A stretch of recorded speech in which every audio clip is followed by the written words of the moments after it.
Good morning, team. So, welcome to the Capstone Prep 1 Part 2 session. So, these are the guidelines of the session. So, whatever the questions you'll be having, the doubts and the questions will be answered once the session will be completed. And you can message your doubts in the chat box only. Okay. So, this session will be recorded and updated in the COEPD YouTube channel.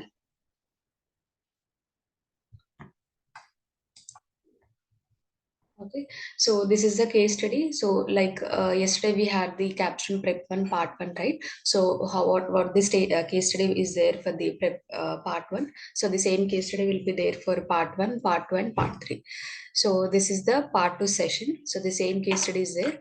Like Mr. Anthony, a prosperous NRI is there who had the idea to develop a website who is devoted to fashion with a focus on high-end apparel and accessories. So he has collaborated on the application with Mr. Bhaskar and Mr. Kathy and Mr. Dominic. So the website should be easy to navigate and should have a contemporary look and process payments quickly. And upon looking at the papers, Mr. Anthony has understood that Mr. Kathy already had a similar application. And as the sales are drastically declining, so Mr. Anthony has taken on the duty of improving the application. The timeline of the project is 18 months and the budget is 1 crore. So the current problems which is facing by the Mr. Kathy are lack of knowledge of fashion of the customers, lack of customer reach, and looking at the current problems, Mr. Anthony has a team pulled in on board. Okay, so Mr. Anthony, a company Nova Corp on-site team has a following team. Like Mr. Philip will be the project head, Mr. Walter White he will be a committee member, and Mr. Ruby and Mrs. Serena is also a committee members. And Mr. Anthony outsourced this project to a company named Edina Offshore Team. So Mr. John, who will be a delivery head, and Mr. Anna, who is a project manager, and Mr. Chase, he is a senior Java developer, and Miss Nora, Mr. Sushank, and Miss Viviana. These people will be the Java developers. And Mr. Mike is a network admin. Mr. John is a database admin.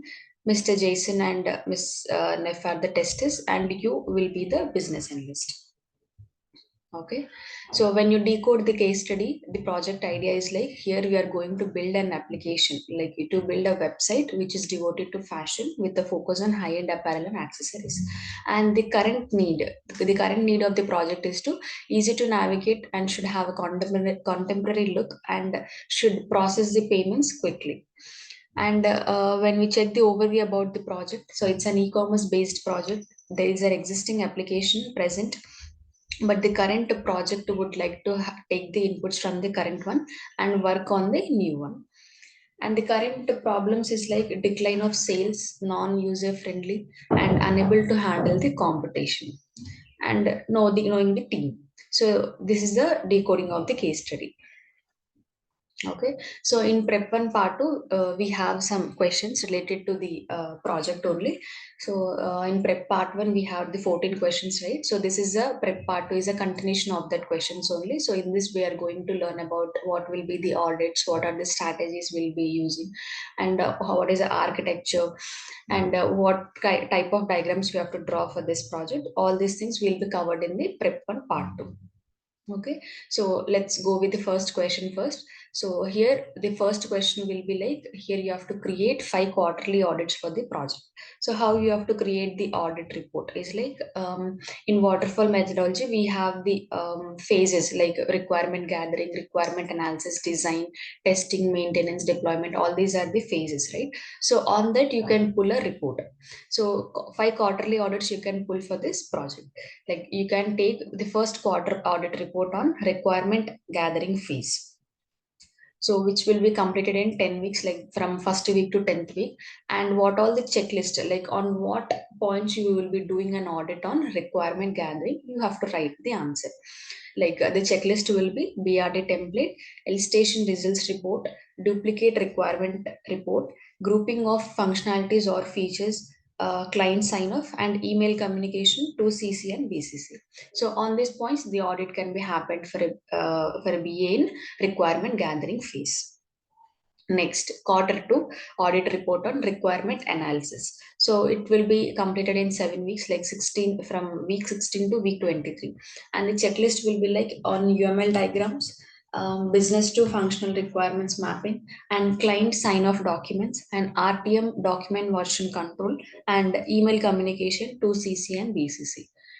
Okay, so these are the some points which you can which you can think in the requirement gathering and requirement analysis phase.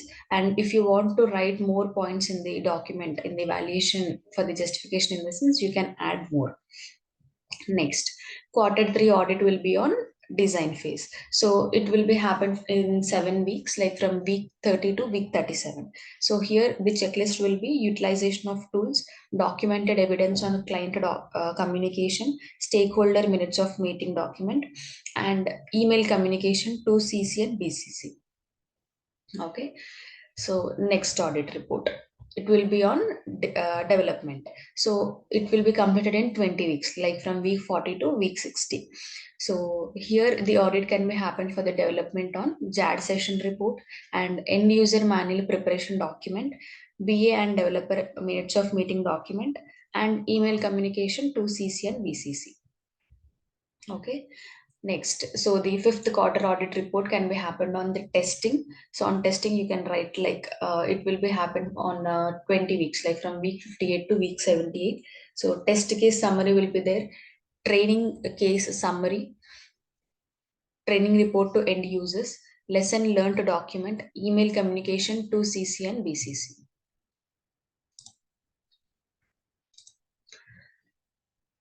Okay, so on this 5 quarters, you can write quarterly audit wise report. Okay. Next, question number 2. What is BA approach strategy? So in BA approach strategy, there you'll be having the points like what illustration techniques you'll be applying for the project, and how to do the stakeholder analysis, which is nothing but the RACI matrix, and what documents you have to write, and what process to follow to sign off on the document, and how to take approval from the client, what communication channels to establish and implement, and how to handle the change request, and how to update the progress of the project to the stakeholder, and how to take sign off on the UAT client project acceptance form. So these all are the questions which you will be getting in the second question only. So for them, just divide them into these points, like what illustration techniques you have to apply in the sense. There you can write the point. Like we have many illustration techniques to apply, which is used to gathering the requirements. But some of them are like brainstorming, document analysis, reverse engineering, focus groups, observation, etc. So for this project, what all the illustration techniques you have to apply, you have to analyze it, and you have to write in the question number 1, which is point number 1.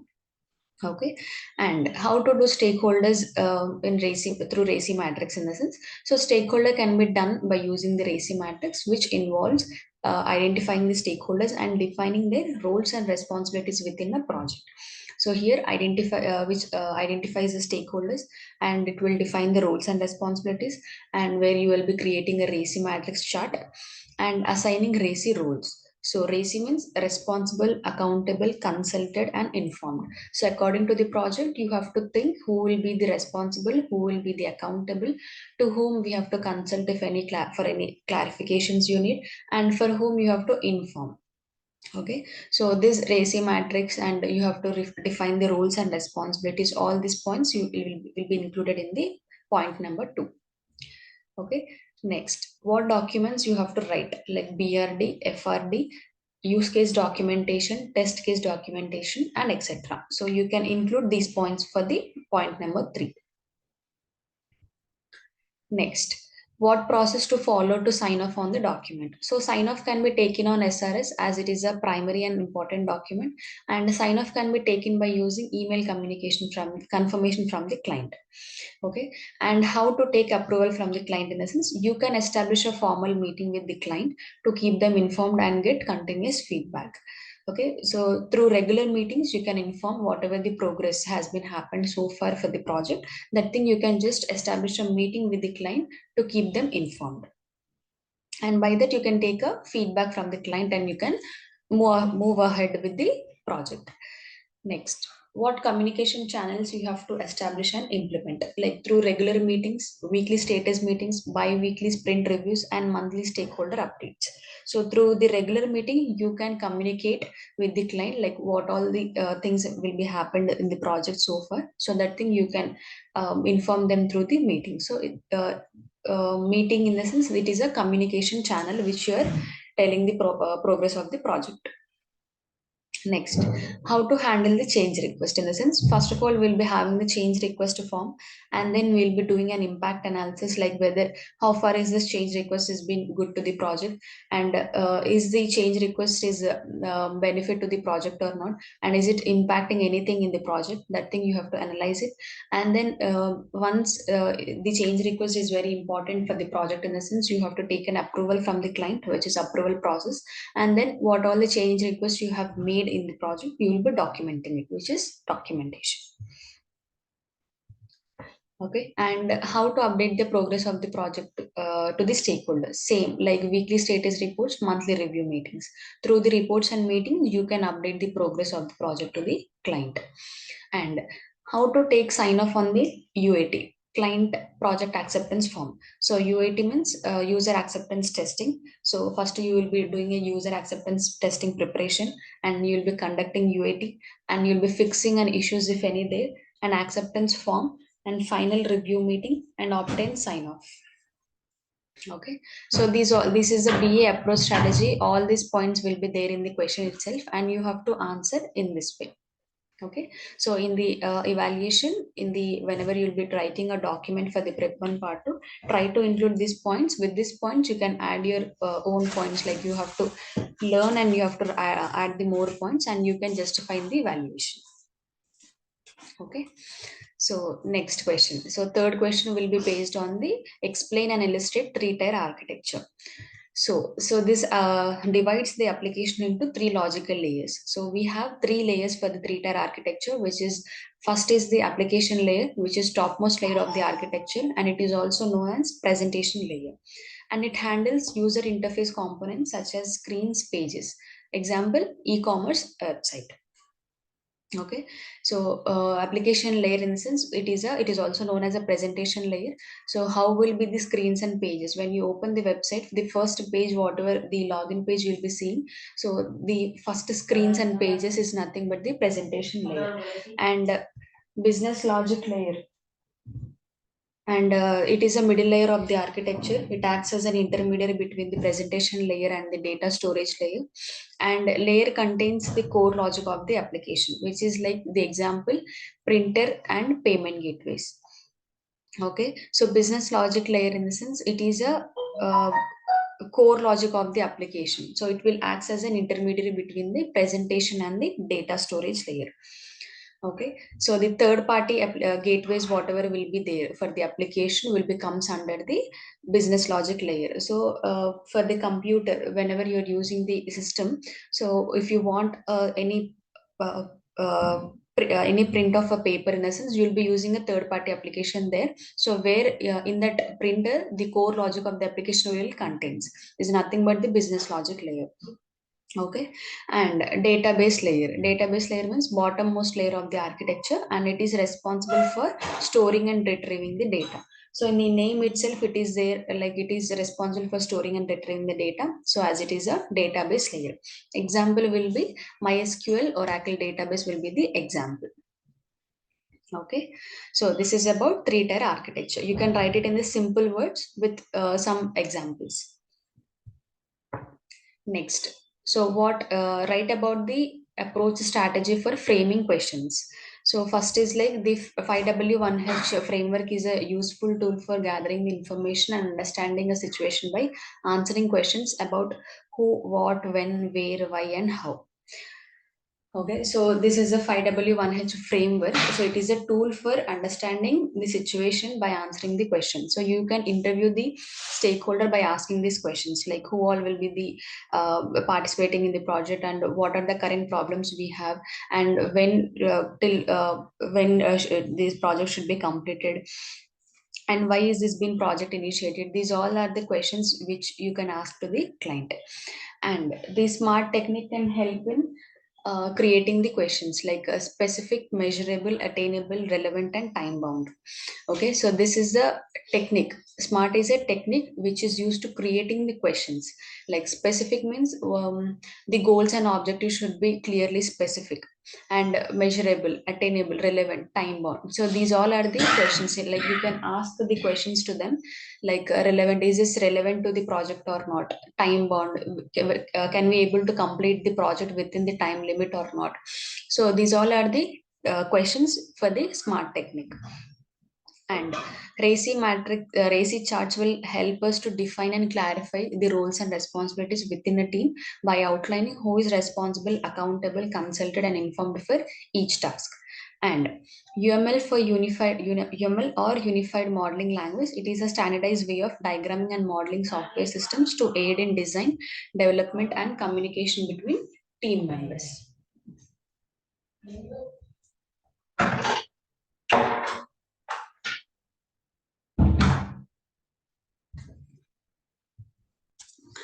Next is like fifth and sixth question.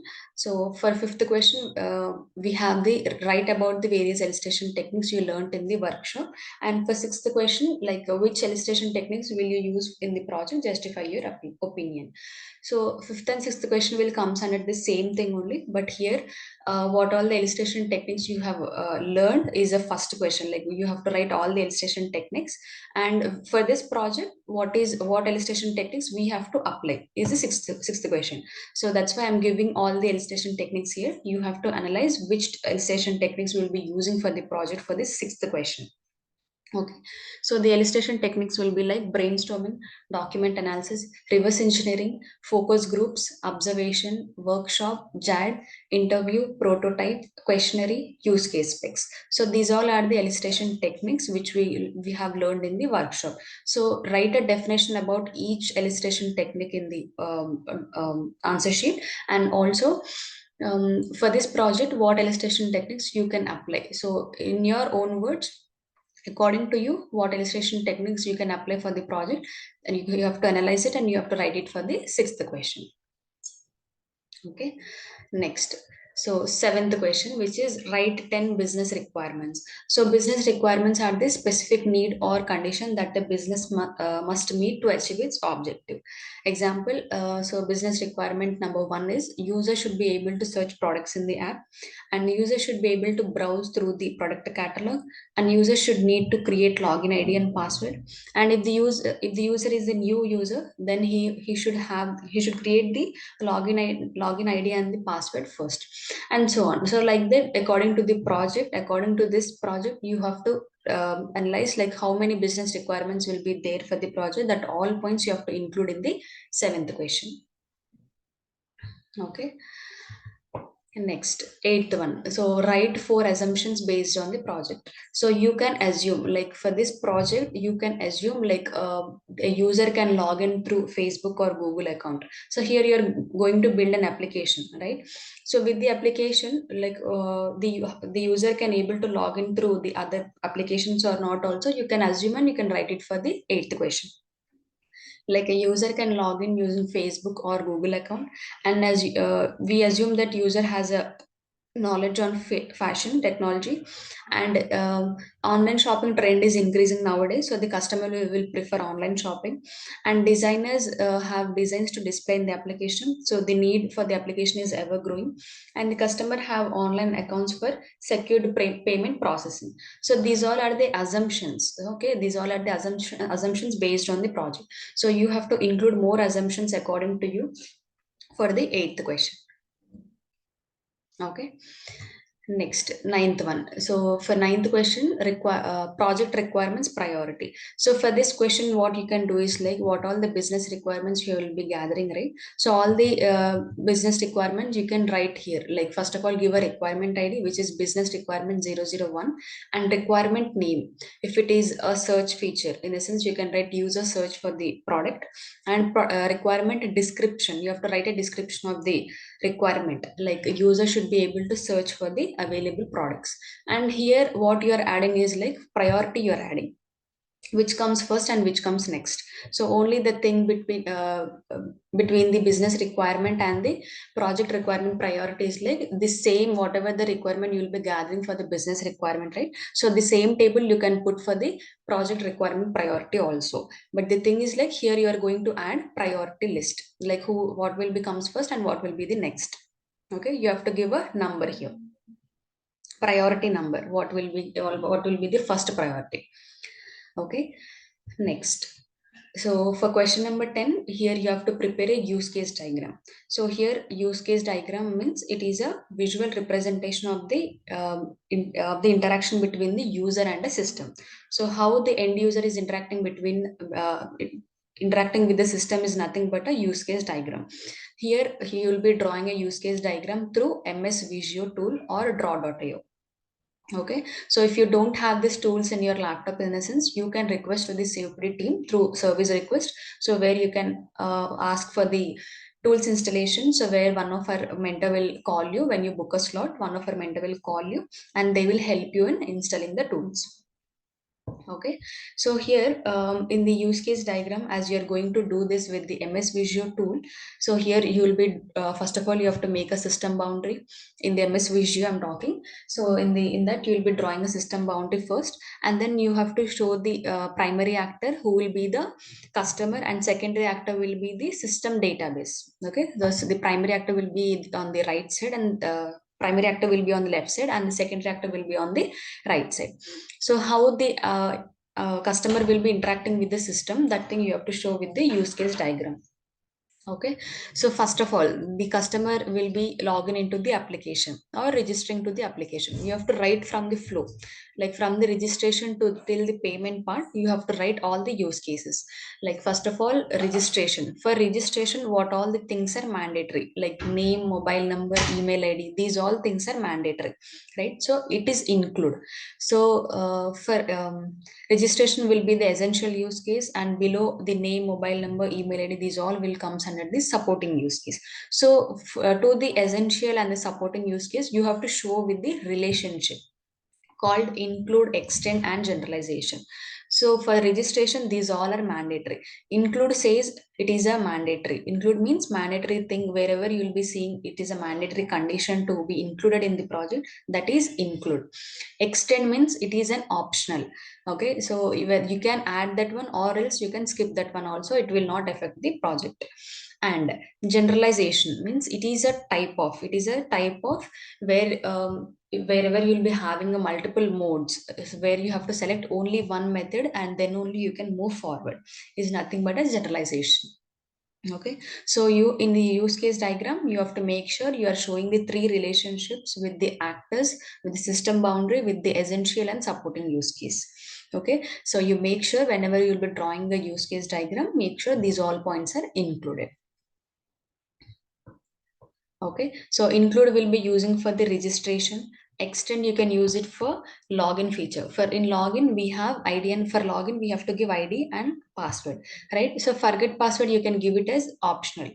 Okay, in the application you'll whenever you'll be doing a login part. So for login, ID and password is mandatory to get into the home page, right? So ID and password will be include, and forget password you can give it as extend. Okay, and then for payment, in payment we have different modes of payment like UPI, COD, credit or debit card, and NEFT, so on. Like that, we have many modes of payment in the application, right? So where the customer will be doing only one mode of payment and then only he can move forward, right? So there you have to give a relationship called generalization. Generalization means is a kind of any one method he has to select and then only he can move forward, is nothing but a generalization. So we'll be having different modes of payment in that, right? So in that we have to select any one mode of payment, like through COD he can do the payment, or through UPI or anything. So like that you can do the payment and you can move forward.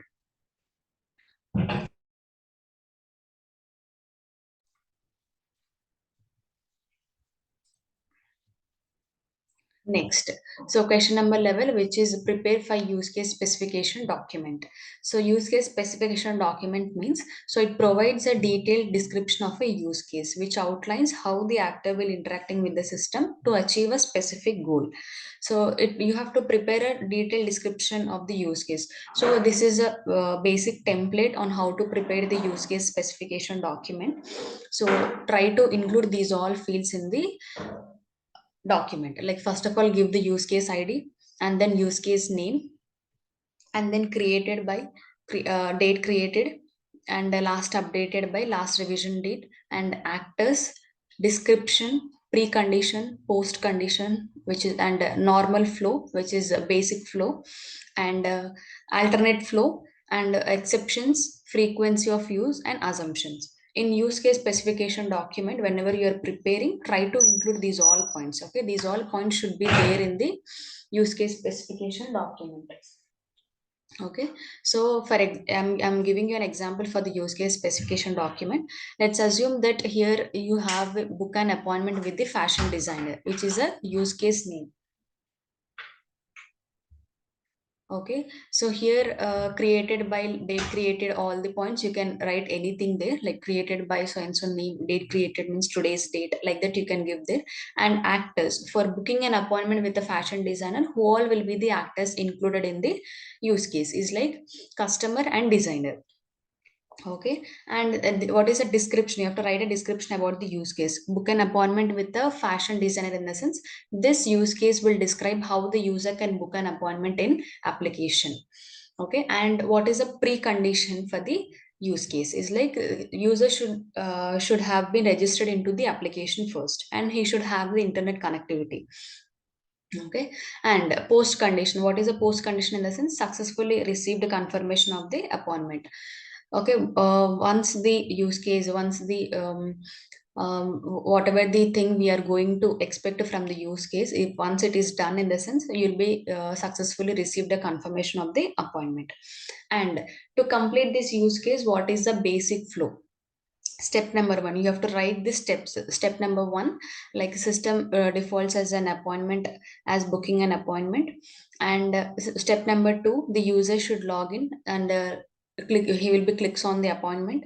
And step number three, the system will navigate to the new page where the user should enter the some information, and the user should enter information like occasion, size, color, brand, and price. So like that, what all will be the basic flow you'll be having for booking an appointment? You have to write all that one. Okay, and with that you have to also write the alternate flow. So alternate flow in the sense it is a the alternate flow in the sense, if the user is not able to log in, then the system should redirect to the forget username or forget password page, right? So here you are giving a normal flow, which is a basic flow which you are giving to complete that one. And what if the user has forgot his ID and password? You have to show the alternate method as well. So for that you have to write the alternate flow also. And you have to give an exceptions also. If the internet connectivity is lost while doing the this use case, so the system will displays check with your internet connectivity. Okay, so that is exception. And frequency of use, high frequency, and assumptions, you can write assumption for the use case also. Okay, so in this way you have to write 5 use case specification document for the prep 1 part 2 project. Okay, you can take one for login. So this is for booking an appointment, right? So one for login, one for registration, and one for searching the products in the fashion e-commerce website, and one for doing a payment, making a payment in this application, and one for adding the products to the cart. So in this way you can write the 5 use case specifications related to the project. Okay, next, so prepare 5 activity diagrams. So what is mean by activity diagram first? So activity diagram is a type of diagram in the unified modeling language that will visually represents the flow of activities within a system. So here we in the use case diagram we'll be doing the how the end user is interacting with the system is nothing but a use case diagram, right? So what is mean by the activity diagram? In a sense, how the flow is happening within a system, that thing we are representing through the unified modeling language, right, which is in MS Visio tool itself. So the use case diagram and the activity diagram will be doing in MS Visio tool only. Okay, so in MS Visio, you can draw the activity diagrams also, where you will be having a modules in the left side like activity UML and use case UML. All these things you'll be having there. So just check the name, and below that you will be having the components, and with the components you can draw the diagrams. Okay, and the hint here is like students can make an activity diagrams on user registration, search products, add products to the cart, making a payment and delivery. So in this way you can create an activity diagrams. And one more important thing is like, so what all the use cases you'll be doing here, like registration, login, search, add products to the cart and payment. 5 use cases has been done here, right? So for the application, how many use cases will you will be doing to complete the flow? So that many use cases you can use it for the use case specification document. Like you can write a detailed description about the each use case there, and with that all only you can also prepare 5 activity diagrams with the same features, like user registration, search products, add products to the cart, making a delivery and delivery. You make sure in the activity diagram we have to show with the conditions called branch and merge, guard condition, decision box, fork and join. So these all are the conditions you which you must include in the activity diagrams. Okay, so please make a note, a team, like in use case we have to show with the relationships called include, extend and generalization. Whereas in activity diagram, we have to show with the conditions called branch and merge, fork and join, decision box, guard condition. These all are the conditions which we must include in the activity diagram. Okay, so in this way you can take what all the things you have been taken for the use case diagram, the same thing you can take it for the use case specification document to prepare a detailed description, and these same features you can use it for the activity diagram also. Okay, so this is all about the prep 1 part 2 team. So if you have any doubts regarding this, you can write your message in the chat box. I'll answer all your doubts.